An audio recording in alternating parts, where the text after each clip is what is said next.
I want to play. I want to play. Have you heard of Devon Ghost? It's a horror film made in 2005, directed by Johnny Young Bosch and Koichi Sakamoto, and written by Karen Ashley, Ron Day, and Tim Grace. As you may or may not know, Johnny Young Bosch and Karen Ashley play Adam and Aisha, the black and yellow Power Rangers respectively, on Mighty Morphin Power Rangers. So as a hardcore Power Rangers fan, you know I had to watch this movie. I had no idea it existed, so when a mutual asked for my opinion on the movie, my answer was, I want to watch that sounds fun. And he has done his own video on the subject. You should definitely go check it out. I'll have the link in the description and a little tag right here. I didn't really know what to expect, but I checked the link he sent me briefly to make sure it worked, and I saw half a second of the movie about halfway in, and formulated the opinion that it was a made-for-TV film from the 90s, capitalizing on the popularity of the two Power Rangers, but trying to endear them to a more mature audience as they got older. So when I sat down and hit play, my expectations were at the level of, oh God, they're eating her. And then they're going to eat me. Oh my God! I was pleasantly surprised by how much of a movie it was. I mean, I'm not giving it 5 stars, but you know how sometimes you watch a low-budget film and it just isn't anything? This hit all the bullet points you need to be a horror film, and had some moments of flair. That said, it wasn't really camp enough to be funny, so it wasn't really up my alley. They did a decent job creating suspense, which is bad for me, because my brain does not process out tension quickly or effectively, but I was proud of them nonetheless. The martial arts really elevated it, but sadly did not come into play until halfway through the film, which is too bad because the first half of the film was really flashback heavy as they were trying to set up the mystery of the bloody boy. I think it's fair to say, gratuitous flashbacks messed up the pacing.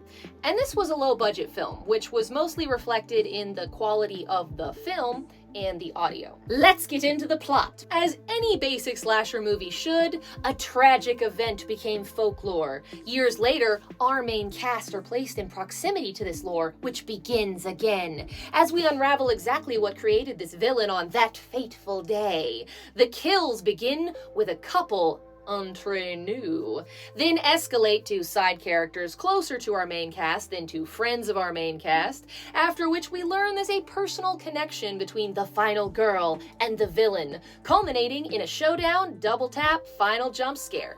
All the same plot points as Scream. This is Slasher Film 101, people. Pay attention, this is going to be on the pop quiz. 10 or 11 years ago, Devon was rumored to have been murdered by his drug-addicted parents, who were shown canoodling in the flashbacks more times than I care to remember. The court case made them famous, but they were never convicted, and no one has wondered where they are for the last 10 years, not even law enforcement. The new high school opens in the same building as the long-since condemned middle school, right across the street from Devon's old house. We introduce the newsman who made the case famous, who I honestly thought would be in it more, but he basically could have not been there, other than being a karma kill trope. I wonder how you sleep at night. I sleep very rich. Also, the fans of the famed Bloody Boy, whose leader is literally named Freedom and wears lots of eyeliner. So important to note that no one saw Devon except Symphony. I don't even know how the parents went to trial in the first place, and Symphony made sure to tell the audience that no one believed her when she said she saw Devon. Plus, the red herring of who paid for the parents' fancy lawyer was never answered after it served its red herringness. Oh, who's Symphony, you ask? Getting ahead of myself. Symphony, aka Karen Ashley, aka Final Girl, aka high school student, starts having flashbacks and nightmares to the night where she was playing in the woods and saw a boy covered in blood and wielding a bat. This was 1 year after he was supposedly murdered, which they really didn't tell the audience until late in the movie. It seemed like that night would explain the literal title, Bloody Boy, that everyone in town talks about, but no, that happened after everyone forgot about the trial and moved on. Her long-term best friends Josh and Genesis are worried it's happening again. So is the guidance counselor and her mom. Her boyfriend Craig, who she only met recently, wants to know what it is, but no one will tell him. Lots of character establishing in the form of arguments.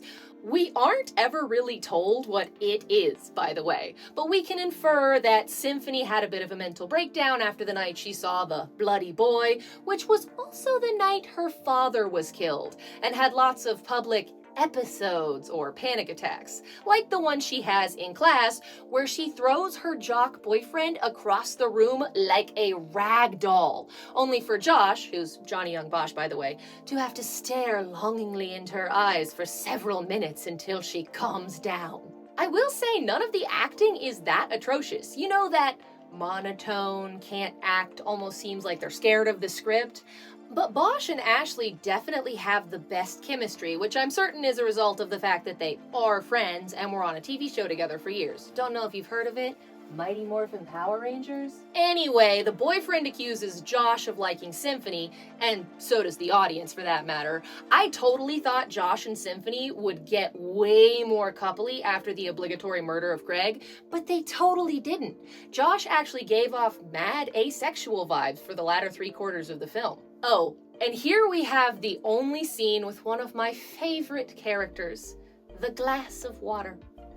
When Symphony goes to the guidance counselor after her nightmare and classroom boyfriend beatdown, there's a lovely glass goblet she's drinking from to calm down.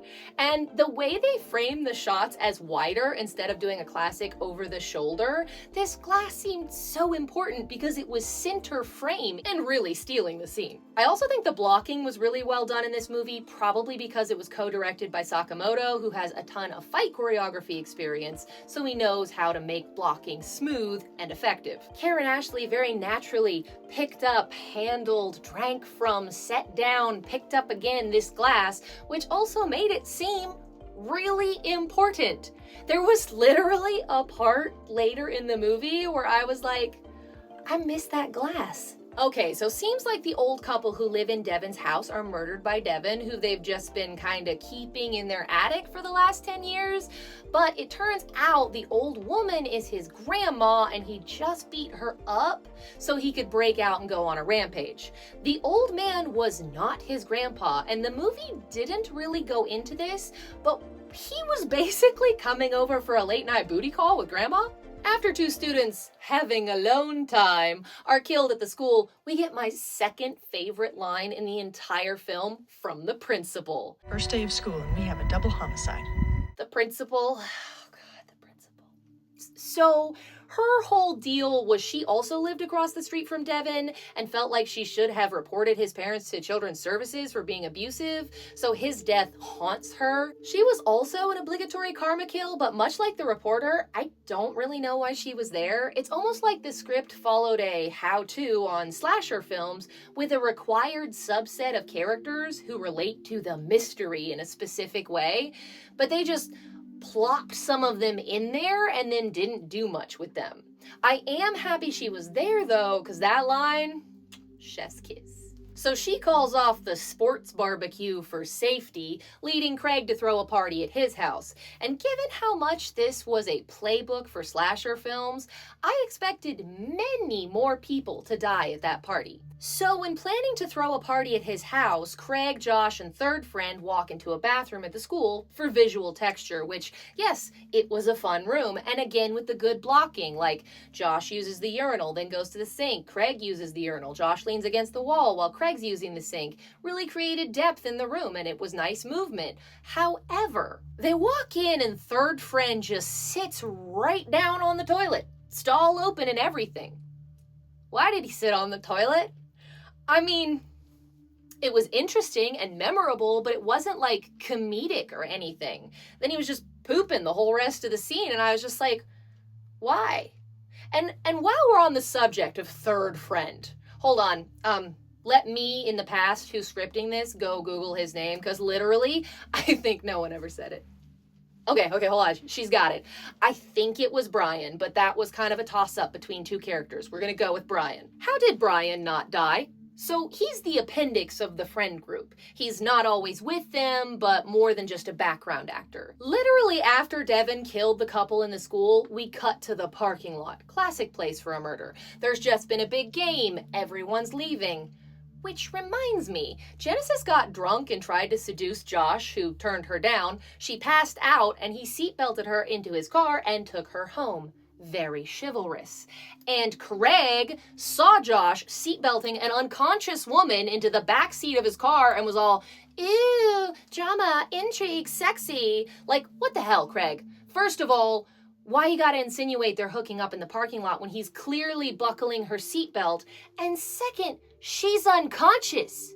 Gross. Anyway, they drive off. Symphony and Craig are arguing about some cheerleader hitting on Craig, who went along with it because he's still mad at Symphony because she won't tell him about the famous it that could be happening again. So they drive off, and one car is left. It's maybe Brian's. He's drunk and he's locked his keys in the car. Okay, so Devon shows up, a classic, who's there, rolls a bloody baseball over. Brian picks it up and freaks out that there's blood all over it and takes off running into the dark. Cut to black. All these events led me to believe that he is now dead. But in the bathroom scene the next day, he just sits down on the toilet, super cash, like, whoa, what a night. I mean, he didn't need to be driving, so honestly, Devon probably saved his life. I fully expected him to get murdered at the party, and he went through all the motions. Symphony and Craig were making out, and he busts in with a lady on arm, clearly looking for a drunken hookup spot, gets kicked out. So I assumed he was gonna go outside and get horny murdered in the woods, right? No! A completely different couple do that. Brian is never shown again. He probably got lucky in a coat closet and went home to dream the happy dreams of a high school boy who isn't now traumatized after seeing a bunch of people get murdered. Okay, time to talk about some of the things that were camp. Before the party at Craig's house, the reporter, who seemed really important but wasn't in it again until the second half, goes to get the tea from the chief of police. And they had a very basic argument about active cases and freedom of speech, but the frickin' score. Let me see if I can screen capture it and play some of it for you. It would get all drama and loud every time someone said something new. Every line was like, the most dramatic development ever. I laughed so hard that whole scene. That homicide last night has nothing to do with that old wives' tale. Really? Well, there is an eyewitness. Then at the party, when the couple get murdered in the woods, the woman's like, you watch, I'll do a striptease. And it was the lowest energy striptease that I have ever seen. But the actor playing the guy had to have just been standing next to the camera, ad-libbing lines about how he was gonna tap that or, oh, that's so hot, baby. And this was not a short scene. He got in about 10 ad-libs and each one was gold. Denise, you are so fine. I'm gonna tap that ass. Then Devon comes up behind him and grabs him and swings his circular saw bat down out of frame and cuts the guy's arm off, which was in frame. And I'm willing to give them a severed arm prop is fun to throw around, and two different people picked it up, but with how physics works, he was for sure hitting him in the leg. Then the guy died of having his arm cut off, which, sure. He fell down, he was probably in shock, not dead, and he was gonna die from bleeding out in a few minutes, but it felt very unrealistic. And yes, I just said a horror movie was unrealistic. Then the lady just stands there and screams, and I mean feet planted, until Devon comes over and kills her. Y'all, it's fight or flight, not turn to stone. And every woman in this movie did this, last girl excluded, of course. But hey, it's a horror movie. Women are only good for boobs and standing still while they get murdered. Meanwhile, Josh is on the porch and hears the screams. So he goes to help, and thus we get our first fight scene. And Johnny Young Bosch is such a fantastic martial artist. I mean, the flair, the skill, it immediately made the movie 60% better. Too bad we were more than halfway through. So, Devon chooses not to kill Josh. Instead, he says, "I want to play," and runs off. Speaking of Devon, he was perfect. He was hulking, unnecessarily slow, inhumanly quiet. He had a signature outfit, a signature weapon, a catchphrase. He had all the stuff it takes to become a cult classic slasher villain. He even had a repeated behavior of going and washing his circular saw baseball bat after killing people. No notes. Oh, and he could teleport. Listen. This was a reality-based horror film with no supernatural aspects, but you know that effect that they usually use in vampire movies where you film an actor moving across a space and then you cut out several bits so they just kind of boop boop boop up on the camera like they're moving creepy fast? Yeah, so they did that for Devon, but they only did one boop. So he would just appear and or disappear suddenly.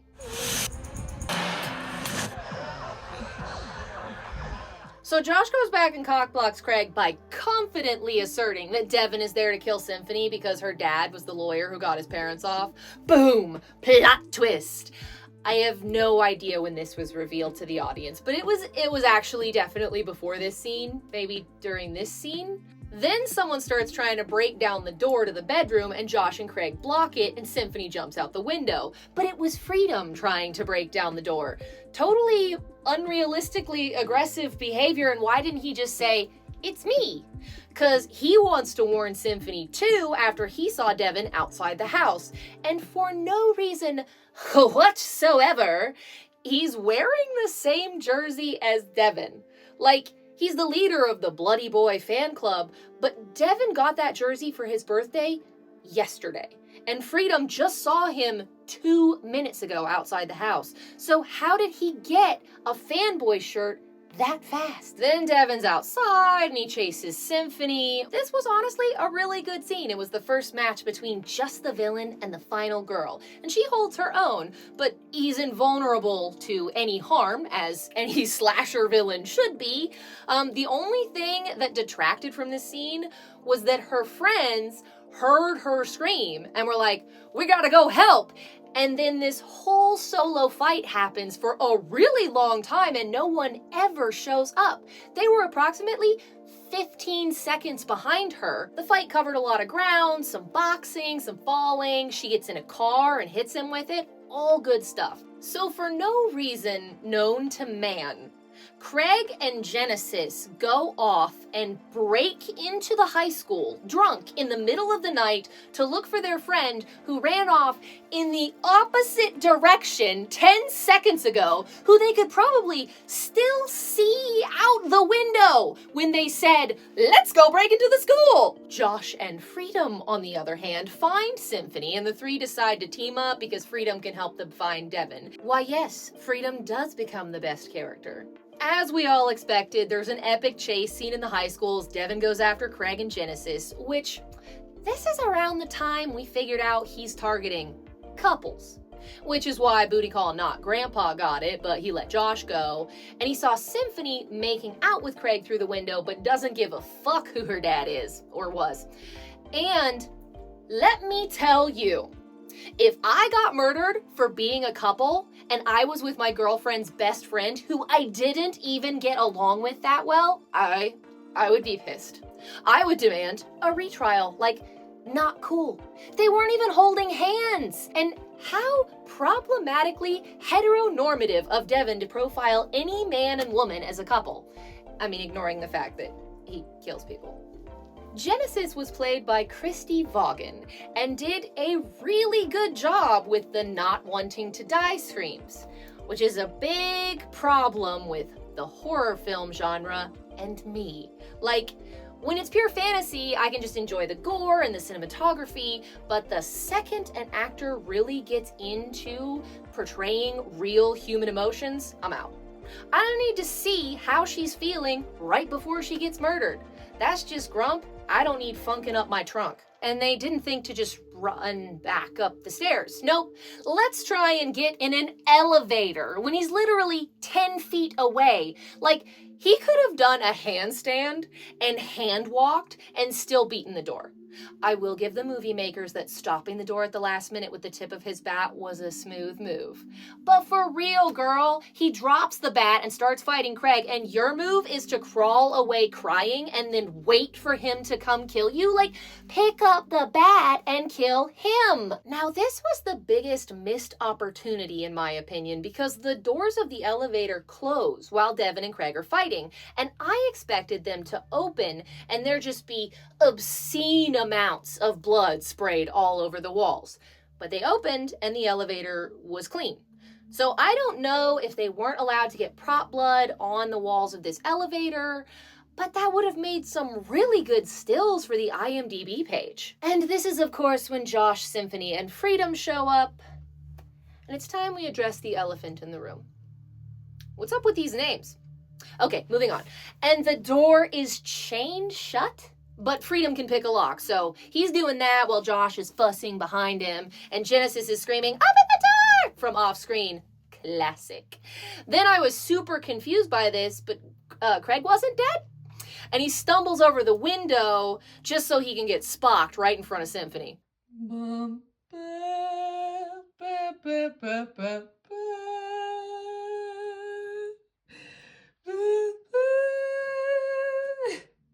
Now this deserves reverence, because this was my favorite cinematographic moment in the whole movie. Devon's gone and everybody's dead by the time Freedom gets the door open, and he and Josh run in. And then we've got this long camera angle to show them running up, but Genesis is dead around the corner because it's better to play with your audience's imagination than just show them everything. So Freedom rounds the corner first and then turns back immediately to try and stop Josh, which is sweet because they're old friends and he doesn't need to see that. But of course, he fights his way past, and then we get a stellar trope performance from Johnny Young Bosch. Then we got a few itty-bitty cutaways to dead Genesis, but really just kind of showing her face and then her hand with some blood dripping off of it. Very artistic gore. I enjoyed it thoroughly. It gets a little hazy here. Blah, blah, blah, cops are useless. Something, something, sleazy reporter. Doodly team up, and somehow we learn that Devon's grandma is in the hospital, and this bitch is crazy. Good delivery on the actress's part, she nailed the eyes. The red herring was she paid for the lawyer to get her daughter and son-in-law for murdering their son, but it wasn't her. She hated them. Who was it? Shh. Also, she was there the night in question, and they beat her ass with a baseball bat, and she suffered no long-term repercussions as an old woman. And then they tried to hook up over her unconscious body. They did that a lot. And they hit Devon in the head with the bat too for what seemed to be no other reason than it made plot happen. And here is where we get my most favorite line from the whole movie. They tried to bury him, but I got him out and took care of him until he was better. What? What woman? What tried? They buried him and you dug him back up. And then she went back a year later and killed Devon's parents in front of him to show him that they would pay for what they did. And then I guess he picked up the bat and went outside and scared the shit out of Symphony. And then Grandma and Devon moved into the house, and I'm assuming here she fed him nothing but steroids for the next 10 years. But like, where were they for the year in between her digging him up and her killing his parents? And she was all high society rich. Why'd she move into their crappy crack den instead of going home with Devon? And for that matter, why didn't she hire someone to kill them? And why did it take Devon 10 years to go on a rampage? Symphony actually asked Grandma that question because it was such a huge plot hole that a character needed to voice it just so the script could shrug and say, "Just repeat to yourself, it's just a show. I should really just relax." Oh, and Grandma also killed Symphony's dad. Here's where time gets weird, because they've been up all night in the murder school and are outside the hospital at sunrise, and the reporter offers them a ride trying to get his next story, and then during the showdown, there was a part where it seemed like the sun was setting, and then it seemed like it was midday again.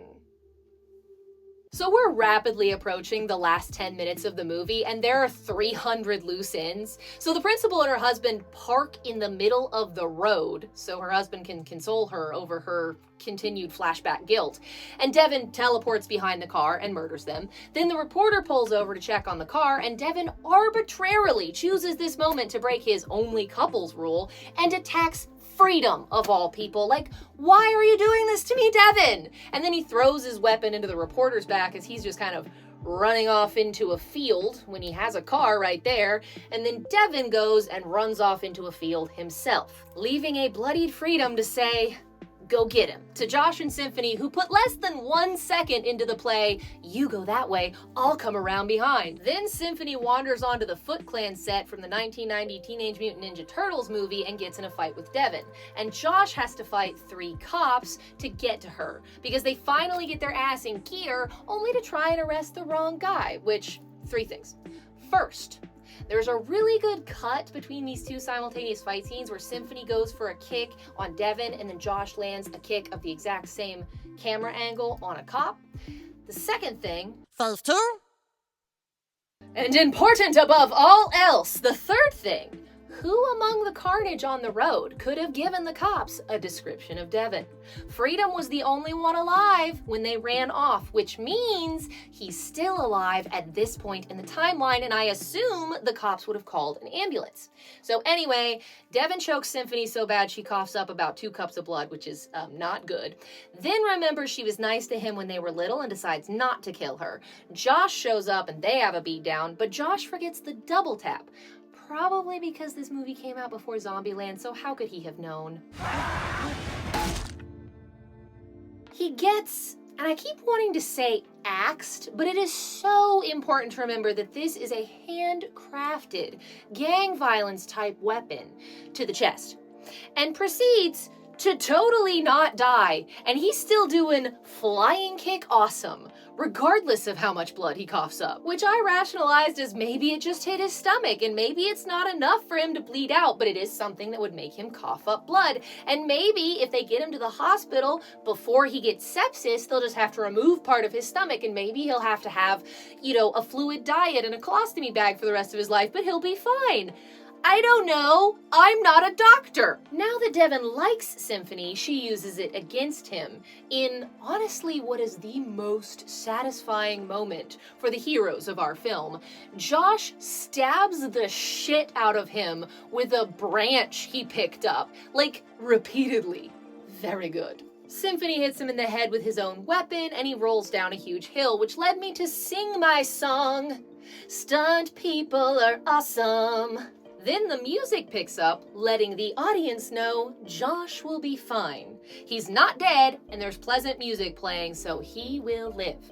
And if Josh can live after getting chopped in the chest, then so can Freedom. The cops are now somehow totally fine with the fact that Josh beat their asses because a random black woman is screaming that someone else is the killer. Most unrealistic moment in the whole movie. And we end on a freeze frame after a young cop goes to find the body is gone, and we hear his death at Devon's hands through his radio. Freeze frame on Symphony and Josh's faces and cut to the credits. I would give this movie 3 out of 5 stars. It had some aspects I really liked, but the video and audio quality really brought it down. It accomplished everything it set out to and fulfilled any reasonable promise that the cover makes. There were some glaring plot holes, but this was a horror film, so I'll let them have it.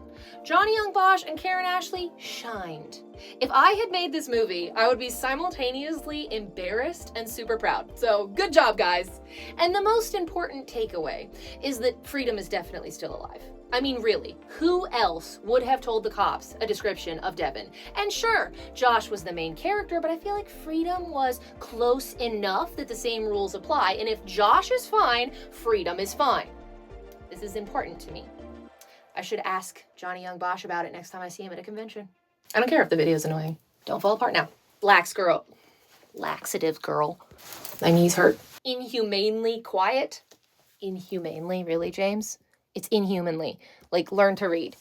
I can't! I have dyslexia! Where am I?